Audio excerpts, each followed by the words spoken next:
Hey guys, let us consider a crystalline material that is placed in a magnetic field.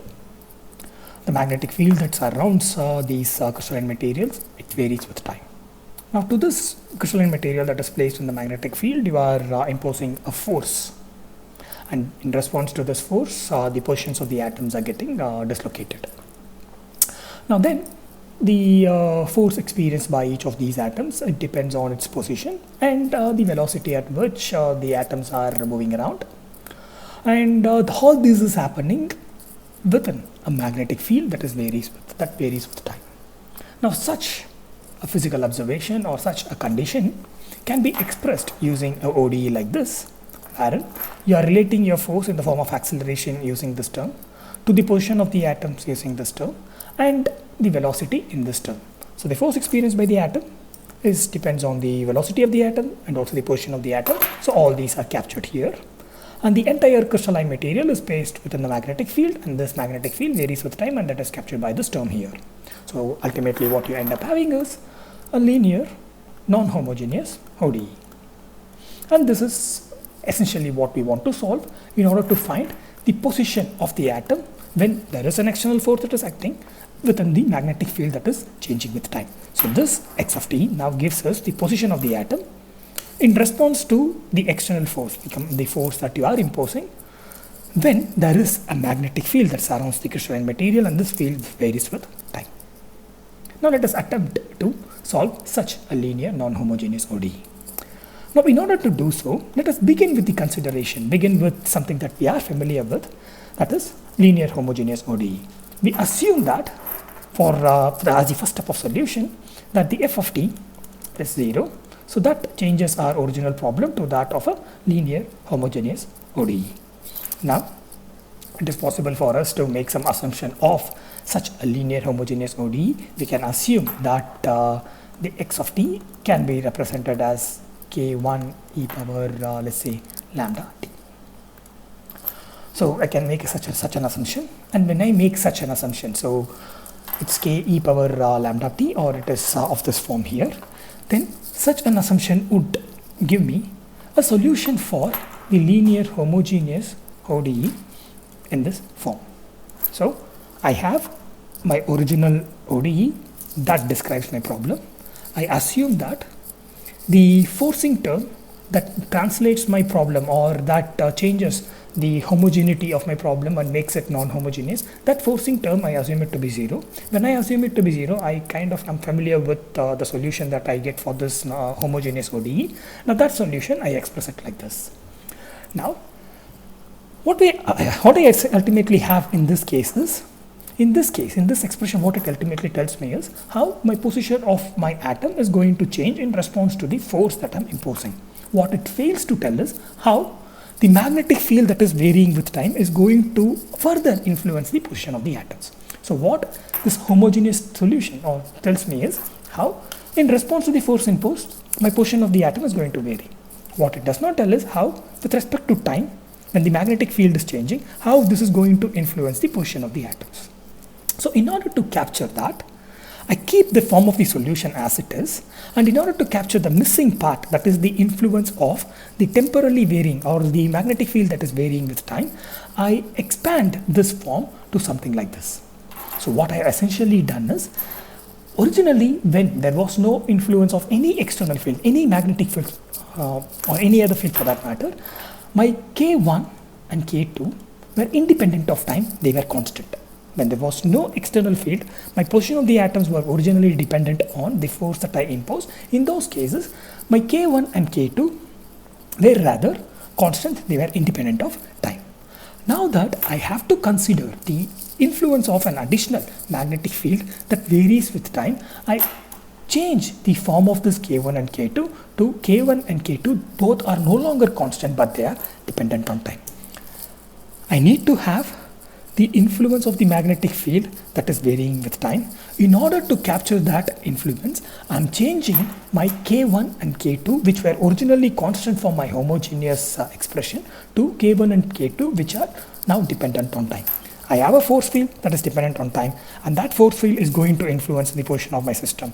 That influence, I'm bringing it into my solution by changing my nature of K1 and K2, which again changes with time. Now when I'm able to identify my K1 and K2, then ultimately I have my solution for the non-homogeneous original ODE. So let us just quickly retrace the path. I have a non-homogeneous original ODE that relates or describes to my physical problem. I assume that this ODE is homogeneous. I first ignore the influence of the additional field that varies with time. This gives me, when I make that assumption, when I first ignore the influence of the additional field, I'm able to find out my lambda 1 and lambda 2 by treating this as a linear homogeneous ODE. But what I don't have is K1 and K2. Now, to bring in the influence of the external field that I ignored in the first step, I change the form of my K1 and K2 to K1 and K2 that are now dependent on time. So the external influence that varies with time is now captured by K1 and K2, which is dependent on time. So now if I'm able to find the K1 and K2, which are unknown to me now, if I'm able to find out K1 and K2, then I will be able to have a solution for this entire non-homogeneous ODE. Alright, so now two unknowns, we need two equations to solve for these unknowns, and when I have these unknowns, it is K1 and K2, I have my solution for the linear non-homogeneous ODE, meaning I will be able to find the position of the atom not only when the force is imposed, but when the force is imposed when the atoms are placed in the magnetic field that is varying with time. Now, in order to do that, we will be doing some man-waving things, but it will be clear when we go step by step, right? And when we also try to look into an example. Now, I have now the form of the solution, and my lambda 1 and lambda 2 are gathered from that of my assumption or from my homogeneous case. Now, I can take rather the first derivative of this expression here, and that can be written as something like this. So I have this expression, the solution for my non-homogeneous ODE, and the only key difference is my K1 and K2 are no longer constant, but they are dependent on time. I take the first derivative of it and express it like this. Now, in order to get K1 and K2, I need to have two equations, two unknown. I need to solve two equations to get these unknowns. So one of these equations is called as a condition equation.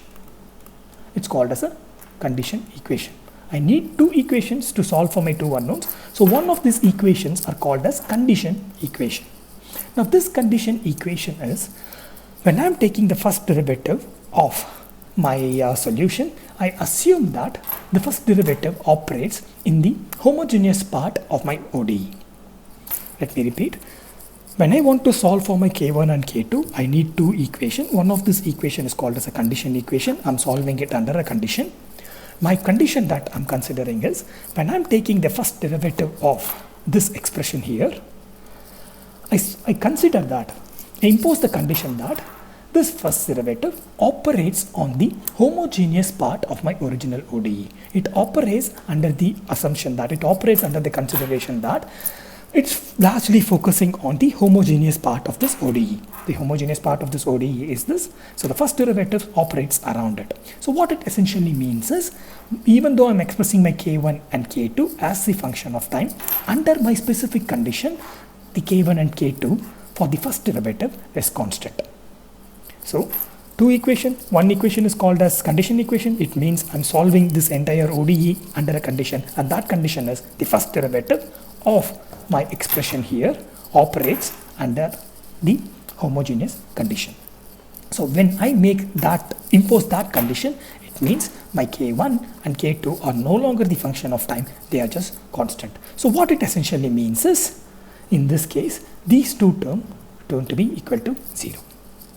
So then I end up having a condition equation. So I need the two equations. Now I have a condition equation. So this condition equation is something that we are bringing in, something that we are imposing in order to solve for K1 and K2. We have two unknowns, we need two equations. So one equation we are imposing a condition, and that condition gives us an equation we called as a condition equation, and the condition that we are imposing is the first derivative is primarily operative on the homogeneous part of my ODE. And when I make that impose that condition, this portion of my first derivative turns to 0 and it acts as my condition equation. Now, without this particular terms, these couple of terms, the first derivative can be expressed in this form. Now I can take the second derivative of this expression. Now I leave these terms as it is because I'm no longer imposing any condition equation. My condition is already imposed, so I leave this term as it is. So I have a non-homogeneous, let us have a quick recap. I have a non-homogeneous ODE. I first assume it to be homogeneous so as to get my lambda 1 and lambda 2.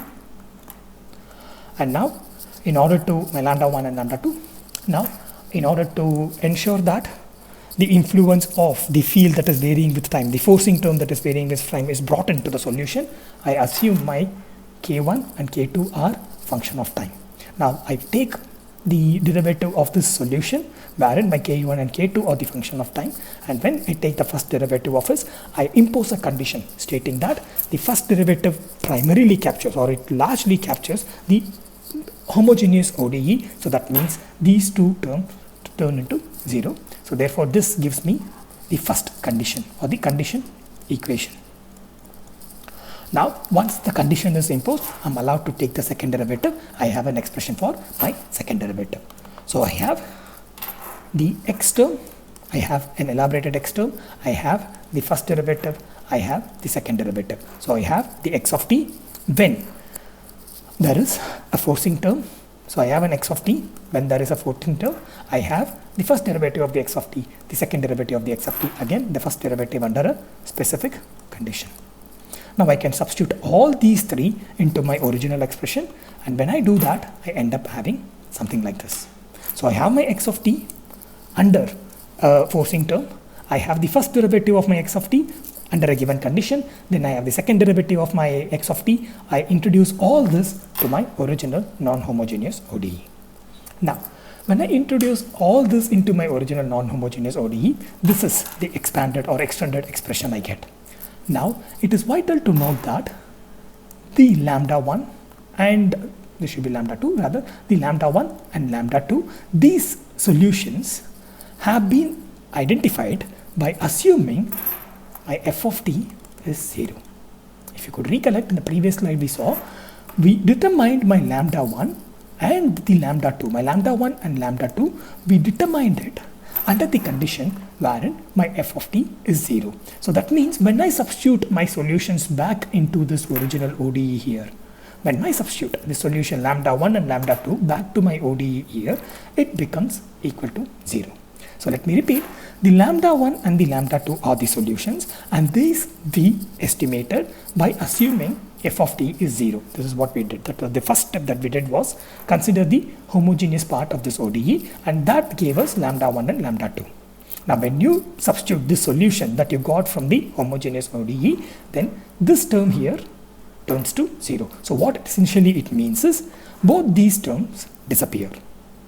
I have my lambda 1 and lambda 2. The lambda 1 and lambda 2 are determined by assuming that the sum of these are 0, or by assuming that the homogeneous equation. And now when I substitute the solution back to this expression here, like what I have done here, the sum will turn to 0. This term will turn to 0. This sum will turn to 0. So ultimately what I would end up having is, in this case, something like this. So these two terms go away because my lambda 1 and lambda 2 are estimated from the homogeneous part of the solution. So these two terms go away. I end up having an equation like this. So ultimately then I have two equations. One equation that I gathered, or that we arrived at by substituting all these terms back into the original equation. The other equation is our condition equation. So by substituting these two, or by considering these two, we will be able to find out my unknown value, that is k prime of k1 prime and k2 prime. So I have two unknowns and two equations. Now I will be able to find out my k1 prime and my k1 prime and my k2 prime. And once we are able to find out this k1 prime and k2 prime, we will be able to integrate it and solve and get the values of, but from this we will be able to get our k1 and k2. So essentially, a quick review of what we have done so far. We started off with this expression. We considered just the homogeneous part of it. The homogeneous part gave us lambda 1 and lambda 2. And now, Since there is an additional forcing term that varies with time, we have to introduce the influence of this forcing term. In order to introduce this, we assume that the K1 is not a constant, it's a function of time, and the K2 is a function of time, meaning these revised K1 and K2, which are dependent on time, will bring in the influence of the forcing term that is dependent on time. Now we have two unknowns that we want to find. So in order to find these unknowns, we introduce a condition, and that condition gave us this condition equation here. And that condition was, when you take the first derivative of this function, this extended function, wherein my K1 and K2 are no longer constant but the function of t, and you take the first derivative of it, this first derivative primarily focus on the homogeneous part of my ODE. So that means these two terms, the sum of these two terms will be equal to 0. So that gave us my condition equation. And then we took the second derivative, and then we substituted all these three into this original function here. And when we did that, we were able to understand that some combinations of terms disappear, and that gave us the second equation. So we have equation 1 and we have equation 2, two equations, two unknowns. From that we will be able to estimate our K1s and K2. Now we will try to solve a quick example so that all the hand waving things get sorted out. So let us consider an example here. So we have our double derivative, the force term, and we have the velocity term, the position term, and the forcing term here. So this is our forcing term. So had it been equal to 0, we would be able to solve this, become homogeneous, and we will be able to solve this. We will take the same approach. We will assume that the base function and its derivatives are equal to 0. So we will assume that the first, this expression here is homogeneous, and when we assume that, we will be able to solve it, and that homogeneous solution will be of this form here. We take this expression, we assume it to be homogeneous, and when we assume it to be homogeneous, that is this equal to 0, when we assume it to be homogeneous, this will be its solution. Now in case of non-homogeneous, the only factor that would change is K1 and K2. Now K1 and K2 are no longer constant as in case of homogeneous. Now they have become non-homogeneous. So we are considering the solution for this non-homogeneous ODE. So it means K1 is a function of t and K2 is also a function of t. Now we have to find out the condition equation. So we take the first derivative, and when we take the first derivative, we assume these sum up to 0. So this will form our first condition equation. Now let's take the second derivative. This will be our second derivative. We have first derivative, remove the condition terms, then from that we calculate our second derivative. So what we essentially have is first derivative, second derivative, the x of t, substitute back into this original expression. Now when you substitute back into this original expression, you find this is the terms that you end up getting. So you find 4k1 minus 10k2 plus 6k1. So it means they cancel out each other. In the same way, we have 9k2 minus 15k2 plus 6k2. Now you can try solving it on your own. So you will find this is what will happen, and they will cancel out one another. So ultimately what you will end up having is both these terms, they vanish off, and ultimately what you end up having is this relation here. Now you have two expressions, you have two unknowns. From these you will be able to calculate your k1 prime and k2 prime, and when you integrate it, you will be able to find your k1 and k2.